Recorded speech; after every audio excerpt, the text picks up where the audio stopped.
రోజు రోజుకి గోల్డ్ రేట్లు పెరుగుతున్నాయి. తాకట్లో ఉన్న బంగారానికి వడ్డీలు పెరుగుతున్నాయని టెన్షన్ పడుతున్నారా? కొమ్మూరి గోల్డ్ వచ్చాక ఆ టెన్షనే పోయింది. కొమ్మూరి గోల్డ్ పెట్టినాక వీళ్ళు విత్డ్రా పెట్టేసి అవి పెరుగుతాయి కదా, పెరిగినాక వీళ్ళు మళ్ళీ కొనేటప్పుడేమో యుద్ధం రాబోతుందని చెప్తాడు.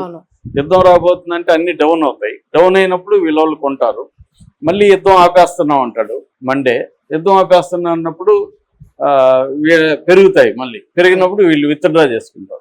సింపుల్ అనమాట. 2 రోజుల్లో బిలియన్స్ సంపాదిస్తారు. ఇదొక డ్రామా అనమాట. ఇవన్నీ మనం క్లోజ్ గా అబ్జర్వ్ చేసే వాళ్ళకి కనిపిస్తుంటాయి. అంటే ట్రంప్ బయటికి కనపడే అంత పిచ్చివాడు కాదు. దాని వెనక ఆర్థిక ప్రయోజనాలు, వాళ్ళ ఫ్యామిలీవి, వాళ్ళ ఫ్రెండ్స్వి అన్నీ ఉన్నాయి. సో అలాగా ఇప్పుడు యుద్ధం ఇది కంప్లీట్ గా ఇప్పుడు ఇరాన్ ఆగిపోయింది అనుకో ప్రాబ్లం. సో ఇరాన్ $300 ఎందుకు బిలియన్ డాలర్లు ఎందుకు ఇస్తున్నాడు అంటే వాళ్ళ అమెరికన్ కంపెనీలో రేపు వెళ్ళి రికన్స్ట్రక్షన్ లో పాల్గొనాలి. అది కండిషన్ పెట్టబోతున్నాడు ట్రంప్.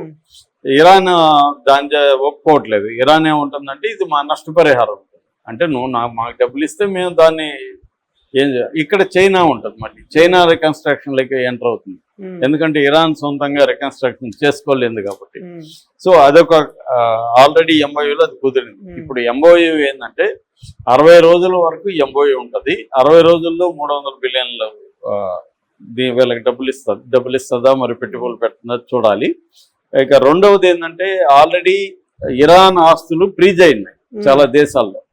దాదాపు $120 బిలియన్ వర్త్ ఆస్తులు ఫ్రీజ్ అయినాయి. అందులో 25% ముందు రిలీజ్ చేయమని కండిషన్.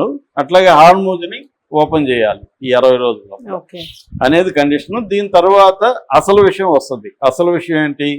యురేనియం నిల్వలు, వెపన్ గ్రేడ్ యురేనియం నిల్వలు 60% శుద్ధి చేసింది.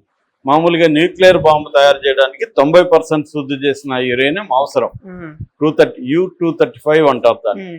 అది 90% చేస్తే న్యూక్లియర్ వెపన్ తయారు చేయొచ్చు. అంటే అట్లాంటి శుద్ధి చేసిన 25-30 కేజీలుగా ఉంటే ఒక న్యూక్లియర్ వార్ హెడ్ తయారు చేయొచ్చు. వీళ్ళ దగ్గర 440 కేజీలు ఉన్నాయి కాబట్టి 20-30 న్యూక్లియర్ వార్ హెడ్స్ తయారు చేయొచ్చు వితిన్ వీక్స్ లో. కాబట్టి ఇప్పుడు దాన్ని అప్పగించమని ట్రంప్ కండిషన్ లో పెట్టారు. మేము ఇప్పుడే దాన్ని క్లాజ్ వద్దు, ముందు ఇవి ఓకే అయితే తర్వాత దాన్ని డిస్కస్ చేద్దాం ఇరాన్ అంటుంది. దానికి ట్రంప్ కూడా ఒప్పుకున్నాడు. ట్రంప్ దీనికి ఒప్పుకోవడం పట్ల కూడా వ్యతిరేకత ఉంది. సో ఇప్పుడు ఏంది, ఇజ్రాయెల్ దీన్ని చెడగొట్టడానికి లెబనాన్ రాజధాని మీద బాంబులు వేస్తుంది, చంపుతుంది. దాంతో ఇరాన్ ఇప్పుడు గొడవ పెట్టింది. దీంతో మళ్ళీ ట్రంప్ రంగంలో దిగి నెతన్యాహుకి ఫోన్ చేశాడు. కొన్ని గంటల ముందు ఫోన్ చేసి నెతన్యాహుతో మాట్లాడాడు. నెతన్యాహు నేను దాడి చేయను, మా బలగాలను విత్డ్రా చేసుకుంటానని నెతన్యాహు హామీ ఇచ్చాడు. తర్వాత హిజ్బుల్లా వాళ్ళు కూడా గత కొన్ని రోజుల నుంచి ఇజ్రాయెల్ మీద అటాక్ చేస్తున్నారు. హిజ్బుల్లా అంటే ఇరాన్ సపోర్ట్ చేసే బలగం లెబనాన్ లో ఉంటుంది. సో ఇప్పుడు హిజ్బుల్లా లీడర్లతో కూడా ట్రంప్ మాట్లాడాడు. సో మీరు ఇజ్రాయెల్ మీద దాడులు ఆపండి, మీ మీద నెతన్యాహు దాడులు ఆపేస్తాడు, అప్పుడు ఇరాన్ మళ్ళీ చర్చలకు వస్తుంది అనేది ట్రంప్ చెప్పాడు. వాళ్ళిద్దరు కూడా ఒప్పుకున్నారు. కాబట్టి ఇప్పుడు దాడులు ఆగిపోతున్నాయి అనేది ట్రంప్ లేటెస్ట్ గా ప్రకటించాడు. మరి దాన్ని ఇంకా ఇరాన్ స్పందించలేదు. ఇరాన్కి ఏంటంటే క్లియర్ గ్యారంటీ కావాలా, ఎక్కడా సీజ్ ఫైర్ ని ఇజ్రాయెల్ బ్రేక్ చేయకూడదు, బ్రేక్ చేయకుండా ఉంటేనే చర్చలు మొదలవుతాయి అనేది ఇది అంటుంది. గట్టిగా ఉంది. అంటే పెయిన్ ని మేము అనిపిస్తాం, మాకేం కొత్త కాదు అంటే వాళ్ళకి తెలుసు. ఒకటి, ట్రంప్ కి ప్రెజర్ పెరిగిపోయింది. రెండోది, ఇంటర్నేషనల్ ఎకనామీ డౌన్ అయింది కాబట్టి ఆ ప్రెజర్ కూడా పెరుగుతుంది. కాబట్టి వాళ్ళ ప్రెజర్ ముందు, వాళ్ళ ప్రెజర్ వాళ్ళకి కూడా ఉంది, మనకే కాదు నొప్పి, వాళ్ళకు కూడా నొప్పి ఉంది. సో మనకి నొప్పి అలవాటే, వాళ్ళకి నొప్పి అలవాట్లేదు. కాబట్టి మనం నిలబడదాం, ఎవడు ఫస్ట్ కళ్ళు అరుపుతాడో చూద్దాం అన్నట్టుగా వీళ్ళు ఉన్నారు. సో ట్రంప్ కి వేరే మార్గం లేదు. ట్రంప్ కి ప్రెజర్ ఉంది కాబట్టి ట్రంపే దిగి రావాల్సిందే.